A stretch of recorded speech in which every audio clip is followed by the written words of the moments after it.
Hey, welcome back to our show. You're listening to the ZLR Podcast, the space where we talk about real life, real growth, and real boundaries.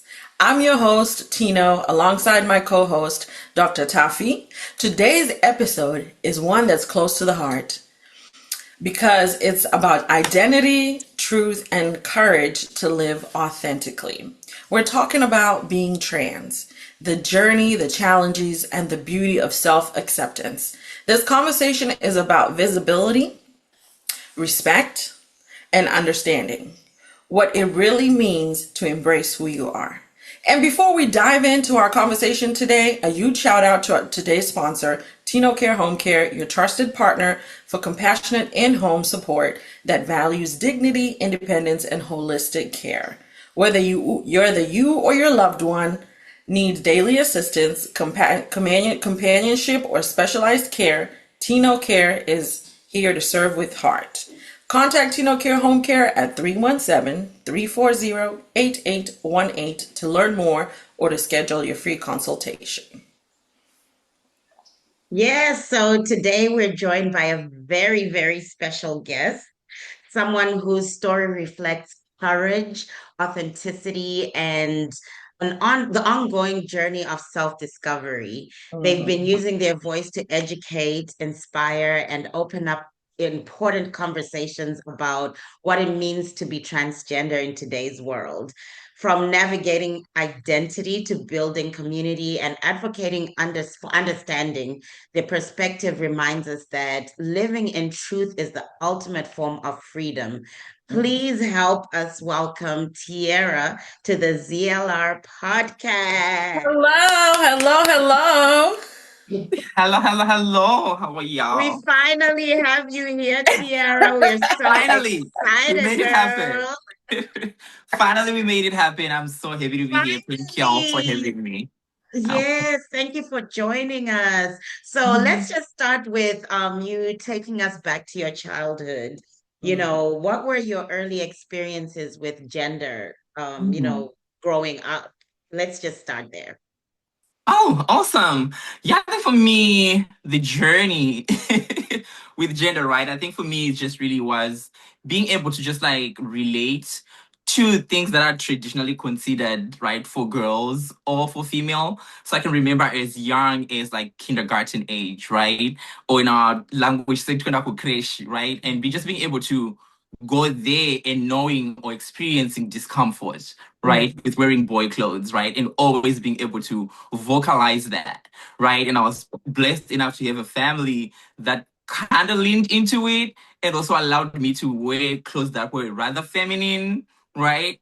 But I think also at that age, we were not thinking about gender at that age. But I was more of like, it's just a kid, doing a kid thing eventually that they'll grow out of it. But yeah, just like little things like that have always told me that I always knew who I was, but I just didn't have the language of what it was called.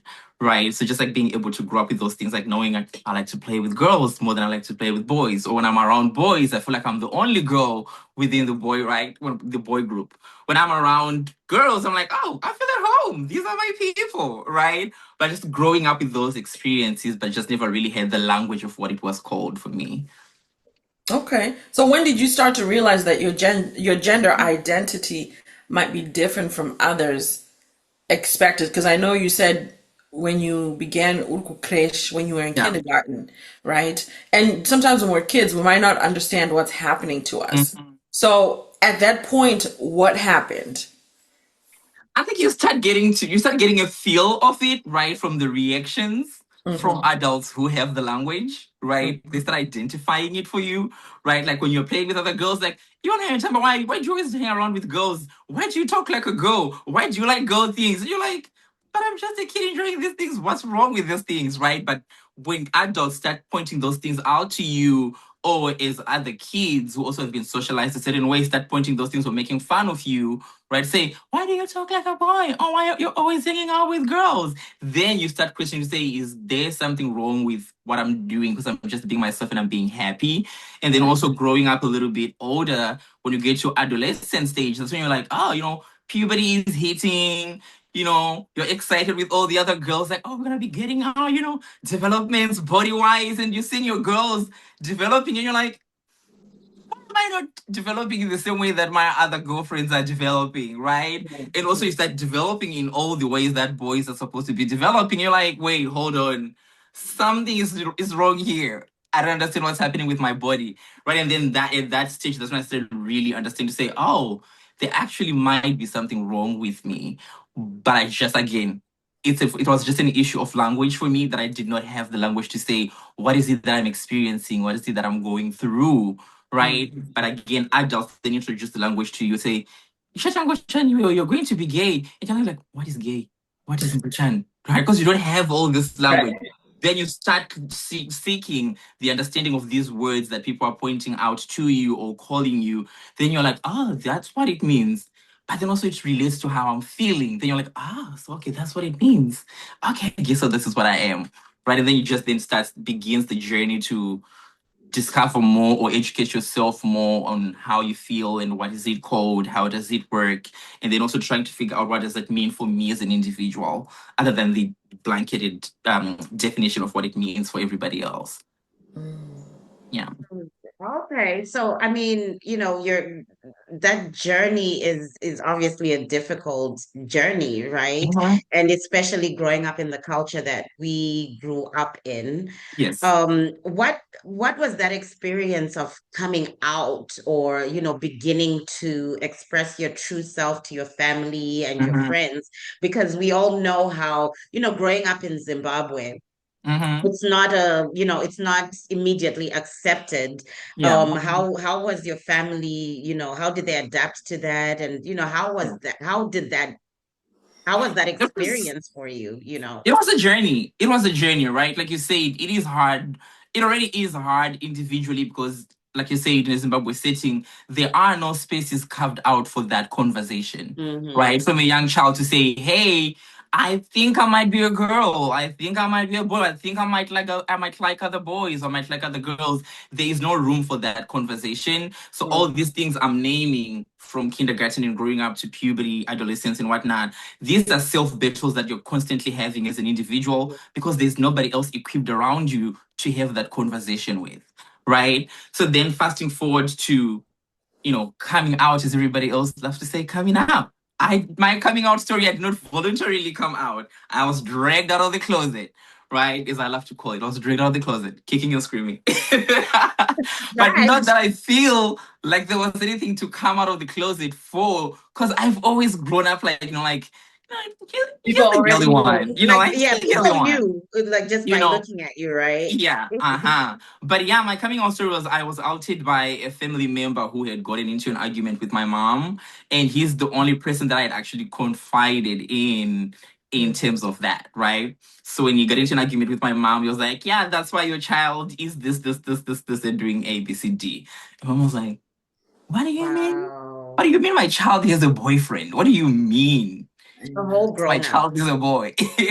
Right? So I had a couple of friends who came to the house. I escorted them out. When I came back home to a house full of people. From a couple of neighbors to a couple of our tenants who lived at our house. My mom is sitting on the floor crying. My dad is a bricklayer by profession, so he was extending our house outside. But there's all these people sitting in the house, and I'm just like, my mom is crying. She's sitting on the floor. Who died? Right? And one of our neighbors, he took me like, come and sit down. This is about you. I'm like, what's going on? And then that conversation started to say, and again, I think there's so much shame that parents take when they find out that their child is part of the LGBTQ community and they feel like they've done something wrong. And that was the line of questioning I went through. Like, we provide everything for you. You go to school, you have clothes, you have games, you have everything you can ever need. What is making you do these things? Because again, the assumption is you do this for money, right? So that's how my conversation with my family started because somebody else had volunteered the information. And it was a journey because my parents struggled with it. Because again, there are parents in a Zimbabwean setting who are also very traditional in their upbringing, even of raising us. And also, it didn't help as well that my mom was, to some extent, a public figure in our community. She's a very involved woman from church community, anything you can think of. So she's actually well known in our community. So that did not help the case for her. So I think it really hit her the hardest. Wow. Yeah. Just while we're on that topic, I Mm-hmm. was having a conversation with my neighbor, and I was telling him about our conference that we recently had, and I was telling, oh, one of my friends, Tiara, she's trans, she came to support us. Mm-hmm. And he went quiet. And I feel like sometimes people don't, because my assignment in life is to love people Mm-hmm. with Yeah. whoever you are, however you come. So Mm-hmm. there's no place for me to judge. And the conversation we had with that individual, an individual who professes to love God and love his people, and he's a Christian and whatnot, and even in the way they carry themselves and speak, I Mm-hmm. left uncomfortable because Mm-hmm. our assignment in life is to love one another, right? Is to be there for one another. So it worries me when people think they should take, because that person outing you took something away from you. Even Yeah. though you were living your natural life, this is who you are, this is what you're doing. Yeah. It took away from what you could have told other people, because now Yeah. you're sitting in an intervention. And if you put me in an intervention, it doesn't go well because what are we doing? Yeah. Uh-huh. And that's So really our assignment in life is to love one another, whether we mm-hmm. agree or disagree. That's Mm-hmm. where it all begins with love. That's it. Yeah. And That's it. But that's what very sucks is true. that, with our culture, Mm. always taking it back to our culture, Mm-hmm. yes, they have the love and whatnot, but I think it's more about the understanding as well, because Yeah. Yeah. I don't think we fully understand what it is to feel, like you're born a certain way, but you Mm-hmm. feel like you're the other gender. We don't understand that as far Yeah. as culture goes. Even Right. when it Mm-hmm. comes to Americans, right? They don't necessarily immediately understand it either. There's some Mm-hmm. people who do are understanding. There's some people who are not understanding but accepting. And then Mm-hmm. there are those people that are just not accepting at all. Yeah. And that makes it difficult for, people in that community to navigate life at all. Mm-hmm.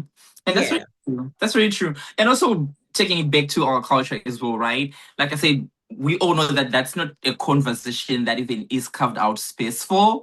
So a lot of Mhm. people have grown up hearing about these people, but they've never gotten a chance to interact with one, to even know a trans person in their immediate community. A lot of people in the Zimbabwean community have not had that experience.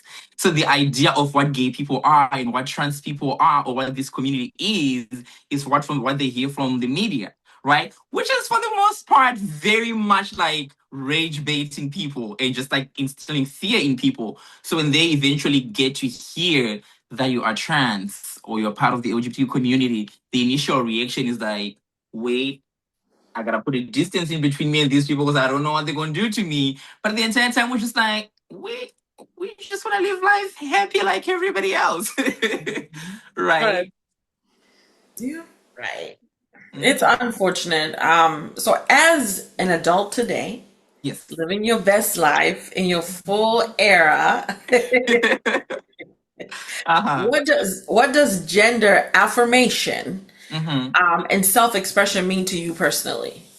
Oh my goodness. Both of those things to me are life saving, right? And I think I've made it. I move with intention, right? In every room that I go in, every spaces that I go to, and I try not to limit myself. And this is a conversation I'm constantly having with my other fellow trans folks that I'm in community with to say because I know there's a lot of attacks towards trans people. There's a lot of stigma and all these things that we face every day, right? So which has made most of us live life like on the edge and always looking out for the next target that's coming or the next danger that we are in. Because everywhere we go, danger is always lurking, right? And I think for many trans folks, that has shaped how they move in society, what places they can go to, right? And for me, I've always wanted to explore the world and just be in every space that I can be in as long as I want to be in that space. And I don't allow my gender identity and or expression to limit the spaces that I go to. If I want to go somewhere, I go there. Should I have a bad experience there because of my gender identity, then I can take it from there and rethink how I want to access that space, if I want to even access that space. But yeah, right now it's just like really, life has been beautiful. I've been able to build community, right? Within the Zimbabwean community, which is the biggest thing for me. Because back home, I had a big community that loved me and supported me. And then here, I was like, okay, yeah, I'm in the US now. I can always assimilate to the US environment. But there was that deep desire to still be able to live myself as my authentic self and still be part of the Zim community. And that was my biggest fear, like, am I going to be able to express myself and live authentically amongst my people? Because we are people who were born and raised a certain way, and those beliefs don't go away because now we are living in a different country that embraces the expansiveness of gender and its expressions and identities, right? But I've been grateful and fortunate enough to have built a community of people who were curious to be like, so, I don't know about this thing. What does it feel like? What does it work like? What does it even mean? And I'm big on conversation. I love having conversations with folks. So just being able to have those conversations, I think, has opened up so many doors for me to be able to be in community with folks. So now it's just like my gender, my expression in today's world, it's based on my own terms. I live how I want to live, comfortably so. I make sure I'm not causing harm to anyone. If anything, how can we work together? If we can't work together, I want to see you thrive. Even though you don't see it for me, and that's perfectly fine for me. That's just how I move, right? But yeah, it's just really been beautiful to see that in today's world, like gender affirming, gender affirmation for me goes beyond surgeries, goes beyond hormones and all those things. It's just really pretty much a way of life for me, just being in community with other folks around me. And I think that's why even taking, the only trans person I know in my life is you, right? it's only you. So, and that's the thing, I always say that I took a liking to you because it's just us being there. Yeah. Who are together. We're just people that are there together. Yeah. It's not, there's no judgment, there's no anything. And that's why you have such a large community. Because if you see, Tiara will stand, their macho men will hang out with Tiara because of the person that she is, right? So it's all in who you are, because the things we see on social media are not always positive. Yeah. So sometimes, as you know, there's so many things out there that are starting to affect like women in general, because now some women feel like they're being replaced. But that's not the case. I think we're in a world that we can all exist whether we understand or don't understand, whether you accept or don't accept. Yeah. But I think some of the negativity that comes from social media affects the relationships of just being in relationship, whether you get it or not. So we are grateful, honestly, for the person that you are, because there's some people where I watch on social media and I'm like, this is not it. Yeah. This ain't it. Oh, but thank you though.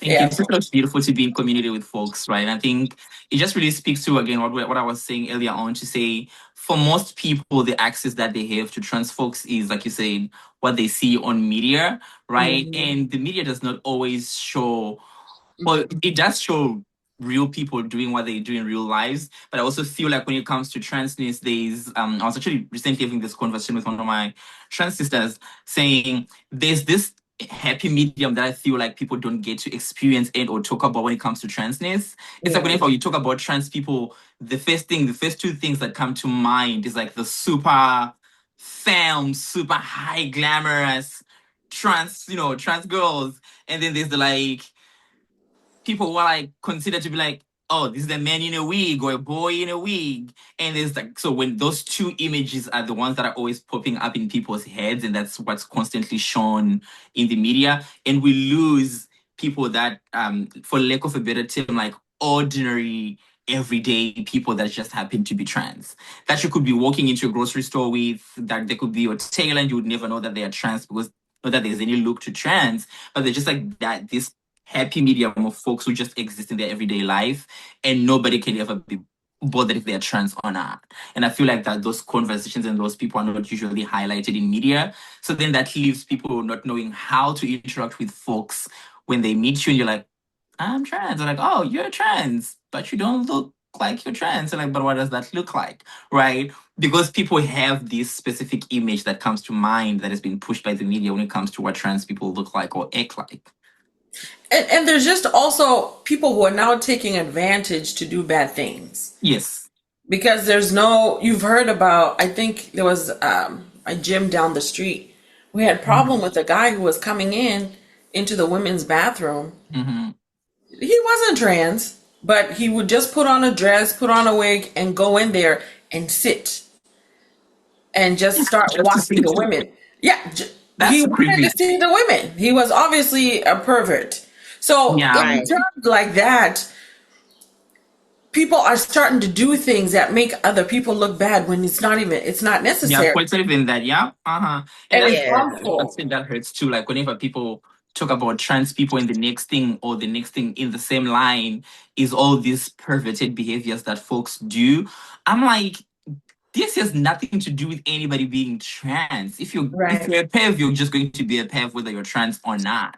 So if we're going to tackle especially the issue of safety in bathrooms, if we're talking about making sure that folks are able to go into a bathroom and be safe, let's address the behaviors that make people unsafe when they go into a bathroom, not necessarily who is making people unsafe in a bathroom. If you're not supposed to be in this bathroom, don't be in this bathroom. If you're not supposed to be interacting or peeping through people while they are doing their private things in the bathroom, don't do that. Let's address those behaviors. So it really breaks my heart every time when people have conversations around transness and the first thing that they bring to is like, oh, so we're gonna keep kids away from you. Oh, so you just want to go into or just want access to women's spaces. I'm like, you could take my access to any space that is for women and I'll still be trans.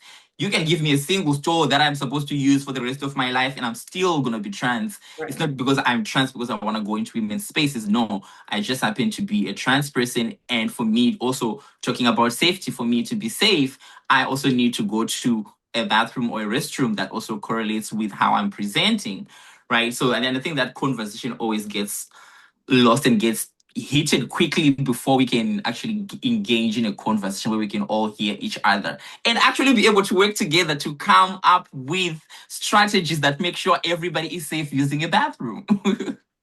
Right, right. Yeah. And with that whole conversation, that was a huge thing in the United States. Still is.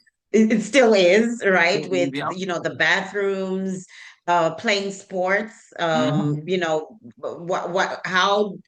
how do you navigate such conversations though? Because Mhm. it's difficult to on one end you have to kind of defend yourself, right? Mhm. And then you also advocating for for your community Yeah. as well. How do you navigate such conversations when it comes to people? Because Mhm. does it not always feel like you're being attacked when people are like, well, no, I don't think that transgender should be in a female Mhm. bathroom or a male bathroom if you were born Yeah. as the opposite gender. Yeah. And when it comes to sports and people are saying, well, that's really a man, so they're stronger Mhm. than a woman. How do you navigate such conversations, whether it's online or Yeah. in person? Because there are other conversations that are kind of easy to navigate, but Mhm. I can't imagine for the life of me that's an easy conversation to have with people. It's not. It's not. And again, like I said a little bit earlier on, it's because what makes it hard is people are having these conversations with an idea of like, I need to defend what's mine Mhm. and I need to defend it from what I'm hearing is happening. And it's never really a conversation to have from a space of like, hey, how can we have this conversation to make sure that everybody has access to what they need and everybody has a fair chance of participating to what they need, right? So when we talk about like the same thing as we're talking about the bathroom thing, when it comes to the sport thing, right?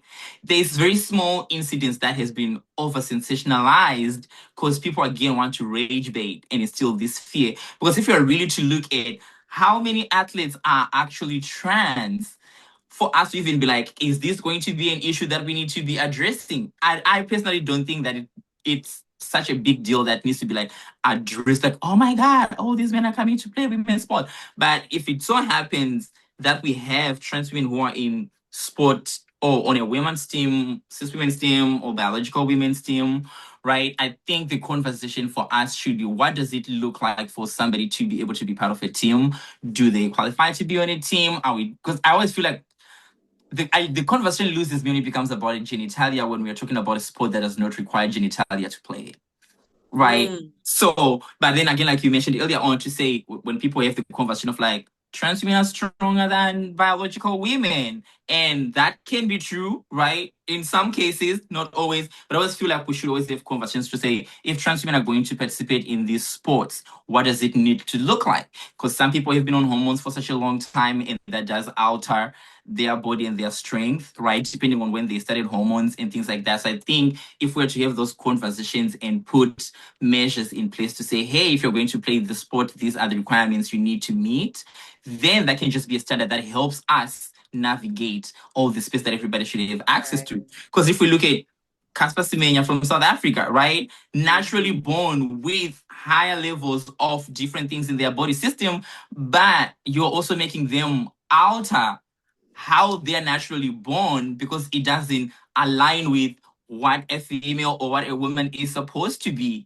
But isn't that then contradicting to say, oh, these people are stronger than these people, but then the same person playing sport within the same category, but they just so happen to have, So I just feel like that conversation, it is a hard conversation to have, but it just personally it loses me when people focus more on genitalia in sports that does not require genitalia to play in. And that's completely understandable, right? Because, okay, so in your opinion, how do you Mhm. think the education when it like how do we educate people, because myself and Tino would not fully understand, right? Yeah. But of course we're accepting, we're loving, and like Tino said earlier that our sole purpose in life is to just love, Love, right? yeah. No matter what gender you are, what you identify as. Right. How do we even begin to educate other people and even try to get the society accepting of your stance and your Mhm. community as well? Yeah, I think y'all already do a great job of it already, right? By just being a safe space for all people from different, walks of life to be able to meet each other, interact, and provide room for conversation, right? Because I think that then allows people to get exposed to people that they could have never been exposed to before. And that also gives folks an opportunity to be able to watch and observe and also interact with people, right? Because like you're saying, many people did not have access to trans people, especially if we're talking to be in the Zimbabwean community specifically, right? So me being around y'all, I'm sure there's been a few people that have been like, I've never been around these people, but because y'all, I'm around y'all and y'all have created a safe space for me to be in and be around other people. Even if they might not interact with me, they can just be able to sit and observe and just be like, oh, okay, cool. I was in the same room with with a transgender person and they were just living their lives. Normally there was no harm done. They were not bothering anybody. So I guess, I think it does humanize. If we start humanizing people, I think then we can go further in terms of how we treat each other and how conversations go as well. So I always say for me, the best way to educate folks about anything that they are not too familiar with or a community that they are not part of is always exposure. Just allow folks, create a safe space for everybody, right? Because I always feel like sometimes when we talk about safety, we then hyper focus on like, oh my God, LGBTQ people, we gotta make sure they're safe. All we just need to do is provide safe spaces for everybody because anybody can have harmful ways, whether they are part of the community or not. So, but us making sure that we're providing a safe space for people to interact, to get exposure to each other, have different dialogues, that humanizes people. And once we go past that threshold of being able to humanize people, people can always change how they view people. They might still not accept or understand or support your lifestyle, but there is a shift that happens where they're just being able to be like, you know what? It's not for me. You're not bothering me. I'm gonna leave you alone. And for me, that's a win. That's all I need. I just want to be left alone. That's a win. Just don't cause no harm to me. Because that's what I have Exactly. issues with. But yeah, that's the best way to be able to educate folks around our issues. Just provide safe spaces for people to interact and engage. Okay. And that's the other thing is we need to stop pretending that we understand. You Yeah. can't understand something that you're not. There's no way I can ever say, "Oh, I get it. That's why her and I." No, I have no Yeah. idea. Mm-hmm. I'm learning myself. So, Yeah. and all I can do, like I said earlier, is my assignment in life is to love. That's Mm-hmm. it. So, in that loving, you do find understanding and you come from a place where there's no judgment. So it's just, we're living life together. Do you know every day we walk out of those doors, out of our homes, there's so many other problems where why should I worry about how Tiara is living her life? What is it gonna do for me? It doesn't hurt me. You're right. It doesn't. Yeah. Why should I worry about that? Yeah. Right? So it's we just let's just love one another and call it a day. And I know it's not a perfect world, Mm-hmm. and I know that's what we want is euphoria and kumbaya, but because of the world that we live in, Mm-hmm. we don't know. We just take each day at a time. Mm-hmm. So in everything that we've discussed today Mm-hmm. with other people, whether they're still in the closet, they Mm-hmm. have come out, what advice can you give them on what they need to explore, their own gender identity and everything just happening in their life? What advice can you give to someone who might be struggling or someone who's content? Mm-hmm. My advice would be get to know you for you, right? Because you are the expert of your own life, right? Because so take the time to get to know what makes you you. What do you need for you to be operating at your highest and your best? And those things allow those things to shape how you move, where you go, and how you interact with people, how you pursue things in life. Because I feel like when it comes to being trans, there's so many ideas that are put out there. There's so many trends that are put out there, right? And there's so much emphasis on different forms and different ways of transitioning, right? And everybody speaks about those things with so much conviction that this is the Bible of transitioning all coming out. But I always say, one person's story can never, though they might mirror somebody else, they can never be the exact same thing. So make your journey your own journey. Figure out what that looks like for you and what do you need, and just do it and pursue the things that you need in the safest way possible. In the safest way possible to you. Yes, Yeah. absolutely. Tiara, this has been such a powerful conversation and a real reminder that, living in your truth is the ultimate act of peace, Mhm. right? And embracing who you are isn't selfish. It's a sacred experience. And every time that you choose authenticity, you give others permission to do the same. Mm. And it's been an honor knowing you. I met you what in 2021 in person So anyway. yeah. Uh-huh. Yeah, in 2021. And you've just been an absolute um ray of sunshine. Down to Each earth. time, you've supported Zim Ladies Roundtable through and through, and we absolutely appreciate everything, all your, you came to the ZLR experience, networking Yes. experience, our Yes, very yes, yes, first yes, one. You've been a part of that, and we truly appreciate you for, just supporting us and, just talking about us as well, Mhm. and we hope that you continue doing that for us, and we hope that we continue educating others as well. Thank you for Mhm. this opportunity that you've given us to educate others and just share this ray of sunshine. So, thank you to Tino and to everybody. If this episode spoke to you, please share it with someone who needs a little encouragement and a little courage today. Don't Mhm. forget to subscribe to our channel, leave a review, tag us on Instagram at ZimLadiesRT. We love hearing how these stories impact you. A huge thank you to Tino Care Home Care for sponsoring today's episode. And until next time, honor your identity, protect your peace, and keep walking boldly in your truth. Thank you so much, everybody. Thank you so much, Tiara, and my co-host, Tino. Thank you, Thank you. Thank everybody. you. Yeah, this is amazing.